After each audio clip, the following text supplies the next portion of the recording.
नमस्कार दोस्तों, स्वागत है आप सभी का आपके अपने YouTube channel GK search engine पर। तो दोस्तों, आज के इस वीडियो में हम बात करेंगे राजस्थान बजट 2025-26 और राजस्थान आर्थिक समीक्षा 2024-25 से संबंधित 50 महत्वपूर्ण क्वेश्चन। जी हाँ, पूरा वीडियो बहुत ध्यान से देखना। PDF फाइल आप वीडियो के डिस्क्रिप्शन बॉक्स से डाउनलोड कर सकते हैं। दूसरा पार्ट है, इससे पहले हम 50 क्वेश्चन है वो पहले पार्ट में डिस्कस कर चुके हैं। तो चलिए शुरू करते हैं बजट और आर्थिक समीक्षा से संबंधित 50 महत्वपूर्ण क्वेश्चन। तो सबसे पहले बात करते हैं आर्थिक समीक्षा से संबंधित महत्वपूर्ण क्वेश्चंस के बारे में। तो पहला क्वेश्चन है, मार्च 2024 तक राज्य के कितने प्रतिशत गांव है वो सड़क से जुड़ चुके हैं। तो मार्च 2024 तक राजस्थान के तकरीबन 91.09% गाँव को सड़क से जोड़ा जा चुका है, यानी कि 3 नंबर ऑप्शन यहाँ पर बिल्कुल सही हो जाएगा। नेक्स्ट क्वेश्चन, राजस्थान को भारत की एक्सप्रेस वे राजधानी बनाने के लिए जो टास्क फोर्स का गठन है वो कब किया गया है। यहाँ दोस्तों, इसके लिए टास्क फोर्स का गठन किया गया 5 फरवरी 2024 को।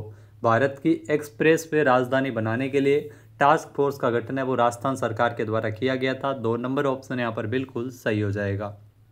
अगला क्वेश्चन है, अमृत स्टेशन योजना के अंतर्गत राज्य में कितने रेलवे स्टेशन के पुनर्विकास का कार्य प्रगति पर है। यहाँ दोस्तों, अमृत स्टेशन योजना जिसमें रेलवे स्टेशन का पुनर्विकास करवाया जा रहा है, इसमें 85 रेलवे स्टेशन है वो राजस्थान के पुनर्विकास का कार्य यहाँ पर प्रगति पर है। 4 नंबर ऑप्शन यहाँ पर बिल्कुल सही है। और हाल ही में राजस्थान में 8 रेलवे स्टेशन का उद्घाटन भी PM मोदी के द्वारा किया गया था। वो रेलवे स्टेशन अमृत स्टेशन योजना के तहत विकसित किए गए हैं। नेक्स्ट क्वेश्चन है, एक स्टेशन एक उत्पाद योजना के अंतर्गत मार्च 2024 तक कितनी स्टॉल है वो स्थापित की गई थी। तो एक स्टेशन एक उत्पाद योजना के अंतर्गत मार्च 2024 तक, वहीं अगर बात करें राज्य की तो राजस्थान में 142 स्टॉल है वो स्थापित की गई। 1 नंबर ऑप्शन यहाँ पर बिल्कुल सही हो जाएगा। नेक्स्ट क्वेश्चन है, 31 मार्च 2022 तक राजस्थान में रेल मार्गों की कुल लंबाई कितनी थी। तो 31 मार्च 2022 तक अगर बात करें तो राजस्थान में रेल मार्गों की कुल लंबाई 6046 किलोमीटर थी। 1 नंबर ऑप्शन यहाँ पर बिल्कुल सही है। यह नवीनतम वार्षिक पुस्तक 2021-22 के अकॉर्डिंग है, जिसमें 6046 किलोमीटर ये राजस्थान में रेल मार्गों की कुल लंबाई थी। नेक्स्ट है, भारतीय रेलवे वार्षिक पुस्तक 2021-22 के अनुसार मार्च 2022 के अंत तक भारतीय रेल मार्ग की कुल लंबाई में राजस्थान के हिस्सा कितना था। तो टोटल 6046 किलोमीटर जो लंबाई थी राजस्थान में रेल मार्गों की। वही देश से अगर तुलना करें तो टोटल हिस्सेदारी है वो 8.89% है, यानी कि 3 नंबर ऑप्शन यहाँ पर बिल्कुल सही हो जाएगा। नेक्स्ट है, दिसंबर 2024 तक राजस्थान में ऊर्जा की अधिष्ठापित क्षमता कितनी थी। तो दिसंबर 2024 तक के आंकड़ों के अनुसार राजस्थान में जो ऊर्जा की अधिष्ठापित क्षमता है वो 26,325 मेगावाट थी, यानी कि 3 नंबर ऑप्शन यहाँ पर बिल्कुल सही है। और यह क्वेश्चन एग्जाम में ज़रूर आपको देखने को मिल सकता है। नेक्स्ट क्वेश्चन है, मुख्यमंत्री निःशुल्क बिजली योजना यानी कृषि अनुदान के संबंध में कौन सा कथन सही है। इसमें 2 कथन दिया गया है, अपने को पहचानना है कि कौन सा कथन सही है। पहला है कि मीटर्ड कृषि उपभोक्ताओं को राज्य सरकार 2000 यूनिट प्रतिमाह मुफ्त बिजली देगी, जो बिल्कुल सही बात है। दूसरा है कि इस योजना का लाभ बिलिंग माह जून 2023 से दिया जा रहा है, तो ये भी बिल्कुल सही कथन है। तीसरा है, केंद्र या राज्य सरकार के कर्मचारी एवं आयकर देने वाले इस योजना के तहत कृषि उपभोक्ता अनुदान के लिए पात्र नहीं होंगे, तो ये भी बिल्कुल सही है। केंद्र सरकार या राज्य सरकार के जो कर्मचारी है वो इसमें पात्र नहीं होते हैं। तो इसमें अगर बात करें तो तीनों ही कथन अपने को सही दे रखे हैं, यानी A, B और C ये तीनों कथन इसमें सही है, यानी कि 2 नंबर ऑप्शन यहाँ पर बिल्कुल सही हो जाएगा। नेक्स्ट क्वेश्चन है, राजस्थान में किस एजेंसी को PM कुसुम योजना के क्रियान्वयन की जिम्मेदारी दी गई है, जिसमें 0.5 मेगावाट से 2 मेगावाट क्षमता के सौर ऊर्जा संयंत्र स्थापित किए जाने हैं। यहाँ दोस्तों, PM कुसुम योजना जिसमें राजस्थान अक्षय ऊर्जा निगम लिमिटेड को इसकी जिम्मेदारी दी गई है इस योजना के क्रियान्वयन की, यानी कि 2 नंबर ऑप्शन यहाँ पर बिल्कुल सही हो जाएगा। कंपोनेंट A का क्रियान्वयन राजस्थान अक्षय ऊर्जा निगम लिमिटेड और कंपोनेंट C का क्रियान्वयन है वो राजस्थान डिस्कॉम करता है, ये चीज़ भी आपको ध्यान में रखनी है। नेक्स्ट क्वेश्चन है, सेंट्रल इलेक्ट्रिसिटी अथॉरिटी जो पावर सेक्टर मई 2024 पर कार्यकारी सारांश की रिपोर्ट के अनुसार थर्मल श्रेणी यानी गैर नवीकरणीय में तो राजस्थान में निम्न में से किस ऊर्जा उत्पादन की स्थापित क्षमता सबसे कम है। तो इसमें ध्यान रखना, सबसे कम जो गैस ऊर्जा उत्पादन की सबसे कम क्षमता है? 2 नंबर ऑप्शन यहाँ पर बिल्कुल सही है। जी हाँ, दिए गए ऑप्शन में अगर बात करें तो गैस से 774.63 मेगावाट, जी हाँ 63 मेगावाट ऊर्जा उत्पादित होती है। और सबसे ज़्यादा अगर बात करें तो कोयला की है। कोयला में 11,868.56 मेगावाट, जी हाँ 11,868.56 मेगावाट उत्पादन क्षमता है वो कोयला की है। तो सबसे ज़्यादा कोयला की है। दिए गए ऑप्शन में गैस है, लेकिन वैसे अगर आपसे पूछ लिया जाए सबसे कम किस में है तो परमाणु ऊर्जा से ऊर्जा की जो उत्पादन क्षमता है वो सबसे कम है 556.74 मेगावाट। नेक्स्ट क्वेश्चन है, आर्थिक समीक्षा 2024-25 के अनुसार दिसंबर 2024 तक राजस्थान में स्थापित बायोमास ऊर्जा संयंत्र की संख्या कितनी थी? तो टोटल 14 इसकी संख्या थी। 1 नंबर ऑप्शन यहाँ पर बिल्कुल सही है। जी हाँ, दिसंबर 2024 तक 128.45 मेगावाट क्षमता के टोटल 14 बायोमास संयंत्र स्थापित किए जा चुके हैं, जिसमें 28 मेगावाट क्षमता के 2 संयंत्र 2012 से बंद है और वर्तमान में 8 बायोमास संयंत्रों की स्थापना का कार्य भी प्रगति पर है। नेक्स्ट क्वेश्चन है, राजस्थान निवेश प्रोत्साहन योजना 2024 यानी रिप्स 2024 के संदर्भ में निम्नलिखित कथनों पर विचार कीजिए। तो इसमें अपने को कथन दिए गए हैं। पहला है कि यह योजना 3 अक्टूबर 2024 को लॉन्च की गई, जो बिल्कुल सही है। फिर है कि इस योजना का प्रमुख उद्देश्य राज्य में सतत आर्थिक विकास और रोजगार को बढ़ावा देना है, तो ये भी बिल्कुल सही है। फिर है कि विनिर्माण के लिए नियोक्ता बूस्टर, थ्रस्ट बूस्टर और एंकर बूस्टर प्रोत्साहन प्रदान किए जाएंगे, तो यहाँ पर भी ये कथन बिल्कुल सही दिया गया है। तो इसमें तीनों ही कथन सही है। 3 नंबर ऑप्शन यहाँ पर बिल्कुल सही हो जाएगा।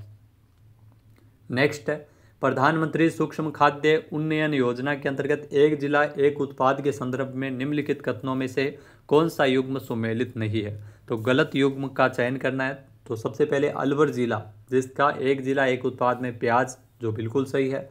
फिर अजमेर में गुलाब, ये भी बिल्कुल सही है। डूंगरपुर में आम, जो फेमस है, ये भी सही है। जयपुर में नींबू, तो यहाँ पर ये गलत है क्योंकि जयपुर में टमाटर है न कि नींबू। तो यहाँ पर 4 नंबर ऑप्शन है वो गलत सुमेलित है। नेक्स्ट क्वेश्चन है, मुख्यमंत्री लघु उद्योग प्रोत्साहन योजना को कब से नोटिफाइड यानी शुरू किया गया था? जी हाँ दोस्तों, मुख्यमंत्री लघु उद्योग प्रोत्साहन योजना साल 2019 में इसे शुरू किया गया था। 1 नंबर ऑप्शन यहाँ पर बिल्कुल सही हो जाएगा। इसका जो मुख्य उद्देश्य है वो राजस्थान में जो लघु उद्योगों को प्रोत्साहन देना था, 2019 में इसे शुरू किया गया था। नेक्स्ट क्वेश्चन है, मुख्यमंत्री लघु उद्योग प्रोत्साहन योजना का मुख्य उद्देश्य क्या है? तो मुख्य उद्देश्य है जो आर्थिक समानताओं को कम करना, पहला है। फिर है कि उपक्रमों की स्थापना करना। फिर है कि नए रोजगार के अवसर उपलब्ध करवाना, तो यहाँ पर ये सही है, ये सही है। और उपक्रमों की स्थापना करना और नए रोजगार के अवसर उपलब्ध करवाना, दोनों ही इसका मुख्य उद्देश्य है, यानी कि 4 नंबर ऑप्शन यहाँ पर बिल्कुल सही हो जाएगा। नेक्स्ट क्वेश्चन है, मुख्यमंत्री लघु उद्योग प्रोत्साहन योजना के संबंध में निम्नलिखित कथनों पे कौन सा विकल्प सही है? तो इसमें कथन दिए गए हैं, कौन सा विकल्प सही नहीं है ये चयन करना है। पहला है कि इस योजना के अंतर्गत अधिकतम इसमें 10 करोड़ रुपए तक का ऋण उपलब्ध करवाया जाएगा। फिर है कि 25 लाख रुपए तक के ऋण पर 8% ब्याज अनुदान दिया जाएगा, तो यहाँ पर ये कथन सही दिया गया है। फिर है कि 5 करोड़ रुपए तक के ऋण पर 6% ब्याज अनुदान, तो ये भी सही है कि 5 करोड़ के ऋण पर 6% ब्याज अनुदान। फिर है कि 10 करोड़ रुपए तक के ऋण पर 4% ब्याज अनुदान, तो यहाँ पर ये गलत है क्योंकि 4% नहीं है, 5% ब्याज अनुदान है वो मिलता है 10 करोड़ रुपए तक के ऋण के लिए। तो मुख्यमंत्री लघु उद्योग प्रोत्साहन योजना, इसमें ब्याज की डायरेक्ट आपको कितने प्रतिशत ब्याज अनुदान दिया जाता है, कितने प्रतिशत दर पर, यह भी एग्जाम में पूछा जा सकता है। नेक्स्ट क्वेश्चन है, लघु उपक्रम के लिए प्लांट और मशीनरी में निवेश की सीमा क्या है 1 अप्रैल 2025 से लागू संशोधित मापदंड के अनुसार? तो इसमें 2.5 करोड़ से अधिक और 25 करोड़ तक है वो इसकी सीमा है निवेश की। 1 नंबर ऑप्शन यहाँ पर बिल्कुल सही है। जी हाँ, संयंत्र और मशीनरी में 25 करोड़ रुपए तक की सीमा है और कारोबार की अगर बात करें तो 100 करोड़ रुपए तक की सीमा है लघु उद्योगों के लिए। नेक्स्ट है, राजस्थान के सकल राज्य घरेलू उत्पाद में किस क्षेत्र का योगदान सर्वाधिक था? तो सकल राज्य घरेलू उत्पाद, जी हाँ, जिसमें राजस्थान की अगर बात करें तो सेवा क्षेत्र, आप सभी को पता है सेवा क्षेत्र का योगदान है वो सबसे ज़्यादा रहता है, यानी कि 3 नंबर ऑप्शन यहाँ पर बिल्कुल सही हो जाएगा। यहाँ दोस्तों स्थिर कीमतों पर अगर देखा जाए तो आर्थिक समीक्षा 2024-25 के अनुसार 45.07% ये सेवा क्षेत्र का योगदान है जो सबसे ज़्यादा है। वहीं अगर बात करें प्रचलित कीमतों पर तो ये 45.92% है, ये भी आपको ध्यान में रखना है। नेक्स्ट क्वेश्चन है, चालू कीमतों पर वर्ष 2024-25 में राजस्थान के सकल राज्य घरेलू मूल्यवर्धन यानी जीएसवीए में कृषि क्षेत्र के विभिन्न उप क्षेत्रों के अंशों को सही सुमेलित करना है। तो इसमें सही का चयन करना है। तो सबसे पहले फसल की बात करें तो फसल का जो सकल राज्य घरेलू मूल्यवर्धन है ये 46.17% है, यानी ए को मिलाना है 3 से। फिर है पशुधन का अगर बात करें तो 46.77% है। 2 को मिलाना है 4 से, यानी 1 को मिलाना है 3 से और 2 को मिलाना है 4 से। फिर है कि वानिकी में 6.56% है, यानी 3 को मिलाना है 2 से। फिर है मत्स्य, तो मत्स्य इसमें हो गया 0.51% सबसे कम, ये हो गया 4 को मिलाना है 1 से, तो 3 4 2 1। तो यहाँ पर 3 4 2 1 इसमें आप देख सकते हैं, ये 4 नंबर ऑप्शन यहाँ पर बिल्कुल सही हो जाएगा। नेक्स्ट क्वेश्चन है, निम्नलिखित में से किस वर्ष में राजस्थान सूक्ष्म लघु और मध्यम उद्यम नीति शुरू की गई थी? तो इसे 2022 में शुरू किया गया था। 1 नंबर ऑप्शन यहाँ पर बिल्कुल सही है, राजस्थान एमएसएमई नीति, जो कि 17 सितंबर 2022, पूरी डेट भी अगर आपसे पूछे तो 17 सितंबर 2022 को एमएसएमई पॉलिसी है वो राजस्थान सरकार के द्वारा शुरू की गई थी। नेक्स्ट क्वेश्चन है, गत वर्ष की तुलना में वर्ष 2024-25 में राजस्थान के सकल राज्य घरेलू मूल्यवर्धन यानी जीएसवीए स्थिर कीमतों पर 2011-12 की जो बुनियादी कीमतों पर किस क्षेत्र में योगदान सर्वाधिक वृद्धि होने का अनुमान है? तो सबसे ज़्यादा वृद्धि सेवा क्षेत्र में ही होने का अनुमान है। 2 नंबर ऑप्शन यहाँ पर बिल्कुल सही हो जाएगा। यहाँ दोस्तों जो राष्ट्रीय लेखा वर्गीकरण के अनुसार जो सेवा क्षेत्र के अंतर्गत व्यापार, होटल, जलपान गृह, परिवहन, भंडारण, संचार, वित्तीय, बीमा, स्थावर संपदा, व्यावसायिक सेवाएं, सामुदायिक और सामाजिक और व्यक्तिगत सेवाएं, तो ये सेवा क्षेत्र में है और सेवा क्षेत्र में सबसे ज़्यादा वृद्धि होने की इसमें संभावना है। और सेवा क्षेत्र की अगर बात करें तो स्थिर कीमतों पर सकल राज्य घरेलू मूल्यवर्धन का जो योगदान है वो 45.07% है। अभी हमने इसे पढ़ा था। नेक्स्ट क्वेश्चन है, वर्ष 2024-25 में राजस्थान के सेवा क्षेत्र के प्रचलित मूल्यों पर सकल राज्य मूल्यवर्धन जीएसवीए में किस उपक्षेत्र का योगदान सर्वाधिक रहा था? तो यहाँ पर सबसे ज़्यादा योगदान है वो रहा था टोटल व्यापार, होटल एवं संचार का, यानी कि 2 नंबर ऑप्शन यहाँ पर बिल्कुल सही है। ये सेवा क्षेत्र का उपक्षेत्र है जिसमें सबसे ज़्यादा योगदान है वो व्यापार, होटल एवं संचार का इसमें रहा था। नेक्स्ट क्वेश्चन है, निम्नलिखित कथनों को ध्यान से पढ़ें। इसमें 2 कथन दिए गए हैं।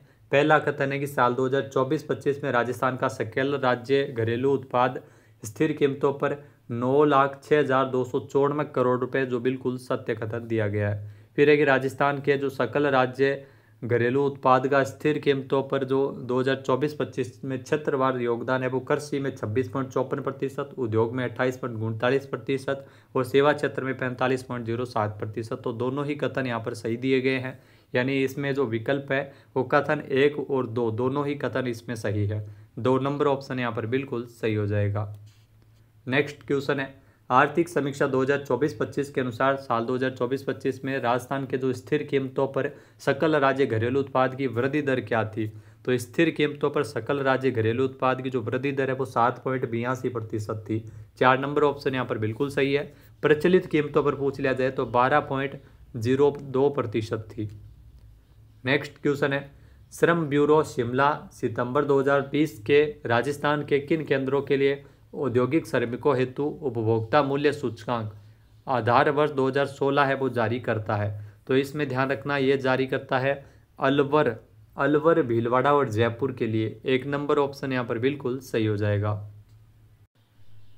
फिर दोस्तों बात करते हैं राजस्थान बजट के महत्वपूर्ण क्वेश्चन की। तो क्वेश्चन नंबर 26, राजस्थान बजट 2025-26 में लखपति दीदी योजना, इसके अंतर्गत लाभार्थी महिलाओं का लक्ष्य बढ़ाकर कितना किया गया? जी हाँ दोस्तों, लाभार्थी महिलाओं का जो लक्ष्य है वो इस बार बजट में बढ़ाकर 20 लाख किया गया था। 4 नंबर ऑप्शन यहाँ पर बिल्कुल सही है। लखपति दीदी योजना, इसके अंतर्गत लखपति दीदी बनाना इसका मुख्य उद्देश्य 1 लाख से अधिक आय है वो लखपति दीदी योजना के तहत महिलाओं को रोजगार से जोड़ते हुए इसमें की जाती है। तो 20 लाख लखपति दीदी बनाने का लक्ष्य है वो बजट 2025-26 में निर्धारित किया गया था।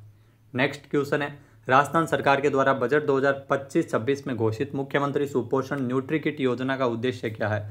तो इस योजना की अगर बात करें तो इसमें गर्भवती महिलाओं को अतिरिक्त पोषण किट प्रदान करना इसका मुख्य उद्देश्य है, यानी कि 1 नंबर ऑप्शन यहाँ पर बिल्कुल सही है। नेक्स्ट क्वेश्चन है, राजस्थान सरकार के द्वारा ब्लॉक स्तर पर उच्च माध्यमिक विद्यालय अथवा महाविद्यालय में किस केंद्र की स्थापना की जाएगी? तो इसके लिए राजस्थान सरकार के द्वारा रानी लक्ष्मीबाई केंद्र की स्थापना की जाएगी। 3 नंबर ऑप्शन यहाँ पर बिल्कुल सही है। मुख्य उद्देश्य आत्मरक्षा की क्षमता का विकास करना है।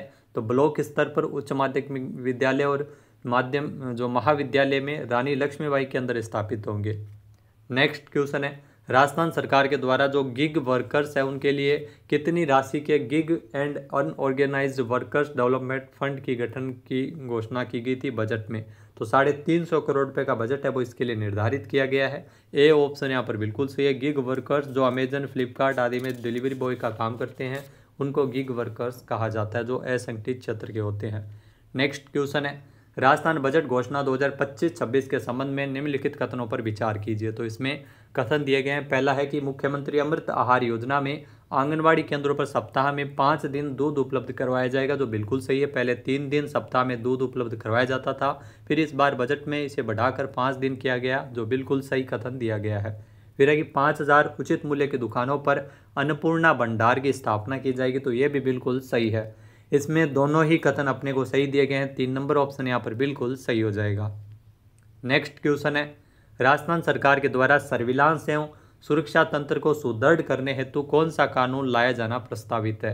तो राजस्थान सरकार इसके लिए राजस्थान नागरिक सुरक्षा अधिनियम इसके लिए लाएगी, यानी कि 2 नंबर ऑप्शन यहाँ पर बिल्कुल सही है, जिसका मुख्य उद्देश्य जो सर्विलांस एवं सुरक्षा तंत्र को सुदृढ़ करना है। नेक्स्ट क्वेश्चन है, राजस्थान सरकार के द्वारा पंचायत मुख्यालयों में अटल ज्ञान केंद्र स्थापित करने का निर्णय लिया गया था। इस हेतु पंचायतों की न्यूनतम जनसंख्या कितनी होनी आवश्यक है? तो इसमें न्यूनतम 3000 जनसंख्या होनी आवश्यक है। 1 नंबर ऑप्शन यहाँ पर बिल्कुल सही है। प्रदेश की 11000 पंचायतों में अटल ज्ञान केंद्र स्थापित होंगे, जिसमें विद्यार्थियों को पढ़ने के लिए लाइब्रेरी की सुविधा मिलेगी। 500 करोड़ रुपये इसके लिए खर्च किए जाएंगे। अटल ज्ञान केंद्र जो 3000 जहाँ पर पंचायत मुख्यालयों में जिन जनसंख्या है उनमें ये अटल ज्ञान केंद्र स्थापित किए जाएंगे। नेक्स्ट क्वेश्चन है, राजस्थान सरकार के द्वारा राज्य अधिनियमों को अपराध मुक्त करने तथा अप्रासंगिक हो चुके प्रावधानों को विलोपित करने के लिए कौन सा अधिनियम लाया जाएगा? तो इसके लिए लोक विश्वास अधिनियम लाया जाएगा, यानी कि 2 नंबर ऑप्शन यहाँ पर बिल्कुल सही हो जाएगा। ऐसे अधिनियम राज्य सरकार ऐसे अधिनियमों को अपराध मुक्त करने या अप्रासंगिक हो चुके प्रावधानों को विलोपित करने यानी हटाने के लिए यह अधिनियम लाया जाएगा। नेक्स्ट क्वेश्चन है, डिजास्टर रिकवरी डेटा सेंटर कहाँ स्थापित किया जाएगा? तो राजस्थान सरकार के द्वारा डिजास्टर रिकवरी डेटा सेंटर की स्थापना जोधपुर में होगी। 4 नंबर ऑप्शन यहाँ पर बिल्कुल सही है। डिजास्टर यानी आपदा के पश्चात जो रिकवरी डेटा सेंटर है ये जोधपुर में स्थापित किया जाएगा। नेक्स्ट क्वेश्चन है, राजस्थान सरकार ने बजट 2025-26 में किस स्थान पर मिनी सचिवालय के निर्माण की घोषणा की थी? तो कोटा में मिनी सचिवालय का निर्माण किया जाएगा। बजट में इसको लेकर घोषणा हुई थी। नेक्स्ट क्वेश्चन है, राजस्थान सरकार के द्वारा वर्ष 2025-26 के लिए गेहूं के न्यूनतम समर्थन मूल्य में 150 रुपये प्रति क्विंटल का बोनस दिए जाने की घोषणा हुई थी। बाद में अब गेहूं का न्यूनतम समर्थन मूल्य कितना हो जाएगा? यहाँ दोस्तों 150 रुपये जो बोनस प्रति क्विंटल बोनस मिलेगा, उसके बाद में जो गेहूं का समर्थन मूल्य हो जाएगा 2575 रुपये, यानी कि 3 नंबर ऑप्शन यहाँ पर बिल्कुल सही है। नेक्स्ट क्वेश्चन है, राजस्थान सरकार ने पीएम किसान सम्मान निधि योजना में वृद्धि कर दी है। अब इस साल जो इस वित्तीय वर्ष से राजस्थान के किसानों को कितनी राशि प्रतिवर्ष मिलेगी? तो इसमें किसानों को 9000 रुपये है वो प्रतिवर्ष मिलेगी। जहाँ दोस्तों 6000 रुपये पीएम किसान सम्मान निधि योजना के तहत मिलते हैं, प्लस 3000 रुपये सीएम किसान सम्मान निधि योजना के तहत मिलेंगे, यानी कुल मिलाकर किसानों को राजस्थान में 9000 रुपये मिलेंगे, यानी कि 4 नंबर ऑप्शन यहाँ पर बिल्कुल सही है। फिर इसे चरणबद्ध तरीके से बढ़ाकर 12000 रुपये भी किया जाएगा। नेक्स्ट है, मृदा शक्ति संवर्धन योजना के अंतर्गत राज्य के किसानों को किस प्रयोजन हेतु 3 लाख ढैंचा बीज मिनी किट वितरित किए जाएंगे? यहाँ दोस्तों किसानों को जैविक खाद के लिए मिनी किट है वो वितरित किए जाएंगे। 2 नंबर ऑप्शन यहाँ पर बिल्कुल सही हो जाएगा। नेक्स्ट क्वेश्चन है, राजस्थान सरकार के बजट घोषणा 2025-26 के संदर्भ में निम्नलिखित में से कौन सा सुमेलित नहीं है? तो इसमें सही सुमेलित नहीं है, उसका चयन करना है। पहला है कि मक्का उत्कृष्टता केंद्र भीलवाड़ा में, जो बिल्कुल सही है। फिर लहसुन उत्कृष्टता केंद्र स्थापित होगा 12 में, तो ये भी बिल्कुल सही है। मधुमक्खी पालन उत्कृष्टता केंद्र की स्थापना भरतपुर में की जाएगी, तो ये भी बिल्कुल सही है। Mini food park Sanchore Jalore, यहाँ पर यह गलत है क्योंकि सांचौर जालोर में एग्रो फूड पार्क स्थापित होंगे, न कि mini food park. Mini food park की स्थापना अनूपगढ़ और गंगानगर में की जाएगी, यानी कि 4 नंबर ऑप्शन यहाँ पर बिल्कुल सही हो जाएगा। नेक्स्ट क्वेश्चन है एग्रो फूड पार्क कहाँ स्थापित किया जाएगा। तो एग्रो फूड पार्क की अगर बात करें तो इसकी स्थापना सांचौर जालौर में की जाएगी। 2 नंबर ऑप्शन यहाँ पर बिल्कुल सही हो जाएगा। नेक्स्ट क्वेश्चन है पशुधन निःशुल्क आरोग्य योजना के अंतर्गत निःशुल्क उपलब्ध करवाए जा रहे औषधियों एवं टीकों की संख्या को बढ़ाकर कितनी की गई है। तो इसमें 200 कर दी गई है, औषधियों एवं टीकों की संख्या बढ़ाई गई है, यानी कि 3 नंबर ऑप्शन यहाँ पर बिल्कुल सही है, मुख्य पशुधन निःशुल्क आरोग्य योजना के अंतर्गत। नेक्स्ट क्वेश्चन है राजस्थान के प्रथम ग्रीन बजट 2025-26 के संबंध में निम्नलिखित कथनों पर विचार कीजिए, कौन सा कथन सही है। तो इसमें कथन दिए गए हैं, पहला है कि ग्रीन बजट हेतु 27,854 करोड़ रुपए का प्रावधान किया गया, जो बिल्कुल सही है। इस बार ग्रीन बजट है वो राजस्थान का पहला ग्रीन बजट पेश किया गया। फिर है कि यह राशि कुल बजट का 5.18% और योजनागत व्यय का 11.34%, तो ये भी बिल्कुल सही है। फिर है कि मिशन हरियालो राजस्थान, जिसके अंतर्गत 10 करोड़ पौधे लगाने का लक्ष्य रखा गया, तो ये भी बिल्कुल सही है। तो इसमें उपरोक्त सभी सही है, सारे ही कथन इसमें सही दिए गए हैं। 4 नंबर ऑप्शन यहाँ पर बिल्कुल सही है। नेक्स्ट है घड़ियाल संरक्षण हेतु घड़ियाल रियरिंग सेंटर की स्थापना है वो किस स्थान पर की जाएगी। ध्यान दोस्तों, घड़ियाल संरक्षण हेतु जो घड़ियाल रियरिंग सेंटर की स्थापना की जाएगी पाली घाट सवाई माधोपुर में, यानी कि 2 नंबर ऑप्शन यहाँ पर बिल्कुल सही है। यहाँ पर घड़ियाल के लिए रियरिंग सेंटर की स्थापना होगी। नेक्स्ट क्वेश्चन है राजस्थान में किन स्थानों पर लेपर्ड कंजर्वेशन रिजर्व का विकास किया जाएगा बजट 2025-26 की घोषणा के अनुसार। तो बजट 2025-26 की घोषणा के अनुसार अमरक महादेव उदयपुर में और गंगा भैरव घाटी अजमेर में यहाँ पर लेपर्ड कंजर्वेशन रिजर्व का विकास अब किया जाएगा, यानी कि 1 नंबर ऑप्शन यहाँ पर बिल्कुल सही है। यहाँ पर लेपर्ड कंजर्वेशन रिजर्व स्थापित होगा। नेक्स्ट क्वेश्चन है भजनलाल सरकार ने अपशिष्ट प्रबंधन हेतु वेस्ट टू वेल्थ पार्क स्थापित करने का निर्णय लिया है। इन पार्कों को स्थापित कहाँ पर किया जाएगा। तो ये पार्क है वो जिला मुख्यालयों पर स्थापित होंगे, यानी कि 2 नंबर ऑप्शन यहाँ पर बिल्कुल सही। अपशिष्ट प्रबंधन के लिए वेस्ट टू वेल्थ पार्क स्थापित होंगे। नेक्स्ट क्वेश्चन है राजस्थान में स्टील के बर्तन उपलब्ध करवाए जाने हेतु बर्तन बैंक स्थापित किए जाएंगे। तो बर्तन बैंक की स्थापना है वो पंचायत स्तर पर की जाएगी। 2 नंबर ऑप्शन यहाँ पर बिल्कुल सही है। और राजस्थान का जो पहला बर्तन बैंक है वो खैराबाद में कोटा में स्थापित किया गया है, ये भी आपको ध्यान में रखना है। नेक्स्ट क्वेश्चन है राजस्थान के ग्रीन बजट के संबंध में निम्नलिखित कथनों पर विचार कीजिए। तो इसमें 2 कथन दिए गए हैं। यहाँ ग्रीन बजट के संबंध में जो पहला कथन है कि 100 करोड़ रुपए की लागत से राजस्थान ग्रीन चैलेंज फंड स्थापित किया जाएगा, जो बिल्कुल सही है। फिर है कि 250 करोड़ रुपए की लागत से हरित अरावली विकास परियोजना शुरू की जाएगी, तो ये भी बिल्कुल सही है। इसमें ए व बी दोनों ही कथन सही दिए गए हैं। 3 नंबर ऑप्शन यहाँ पर बिल्कुल सही हो जाएगा। नेक्स्ट क्वेश्चन है राजस्थान सरकार के द्वारा नवीन Rajasthan value added tax bill 2025 लाया जाएगा। निम्नलिखित में से कौन सा प्रावधान इसमें शामिल है। पहला है कि कानून के प्रावधानों का उल्लंघन और गैर अपराधीकरण, तो ये भी बिल्कुल सही है। इसका तो मुख्य प्रावधान है नवीन Rajasthan value added tax bill 2025 में। फिर है कि स्वयं कर निर्धारण व्यवस्था लागू होगी, तो यहाँ पर भी सही है। फिर है कि अपील करने पर स्वतः स्थगन, तो ये भी बिल्कुल सही है, यानी कि डी नंबर ऑप्शन डी यहाँ पर सही है। 4 नंबर ऑप्शन सही है, उपरोक्त सभी। नेक्स्ट है राजस्थान सरकार ने बजट 2025-26 में संस्थागत सुदृढ़ीकरण हेतु निम्नलिखित में से कौन सा प्रावधान किया है। यहाँ दोस्तों राजस्थान सरकार के द्वारा साल 2025-26 की अगर बात करें बजट 2025-26 में जयपुर में माइंस और मिनरल्स पर उत्कृष्टता केंद्र की स्थापना की जाएगी। जी हाँ, माइंस और मिनरल्स उत्कृष्टता केंद्र की स्थापना जयपुर में होगी, सही दिया गया है। उदयपुर में इंस्टीट्यूट ऑफ माइंस की स्थापना होगी, ये भी बिल्कुल सही है। फिर है कि MBM यूनिवर्सिटी जोधपुर में पेट्रो कैंपस की स्थापना की जाएगी, तो ये भी बिल्कुल सही है। इसमें उपरोक्त सभी सही हो जाएगा। 4 नंबर ऑप्शन यहाँ पर बिल्कुल सही, उपरोक्त सभी। नेक्स्ट जो क्वेश्चन है और अंतिम क्वेश्चन, राजस्थान सरकार ने खनिजों की खोज और अन्वेषण के लिए RSMML उपक्रम की जो सहायक कंपनी के रूप में किस नई कंपनी के गठन का प्रस्ताव दिया है। तो इसके लिए राजस्थान मिनरल एक्सप्लोरेशन लिमिटेड का गठन इसके लिए किया जाएगा, यानी कि 3 नंबर ऑप्शन यहाँ पर बिल्कुल सही है। यहाँ राजस्थान सरकार के द्वारा खनिजों की खोज और अन्वेषण के लिए RSMML की जो उपक्रम की सहायक company Rajasthan mineral exploration limited का गठन होगा। तो दोस्तों ये महत्वपूर्ण 50 क्वेश्चन जो राजस्थान बजट और आर्थिक समीक्षा से रिलेटेड थे पार्ट 2 में हमने डिस्कस किए। वीडियो आपको कैसा लगा कमेंट करके ज़रूर बताइएगा। PDF फाइल आपको जल्द ही टेलीग्राम चैनल पे मिल जाएगी, जिसका लिंक आपको वीडियो के डिस्क्रिप्शन बॉक्स में मिल जाएगा। जय हिंद, जय भारत, जय राजस्थान।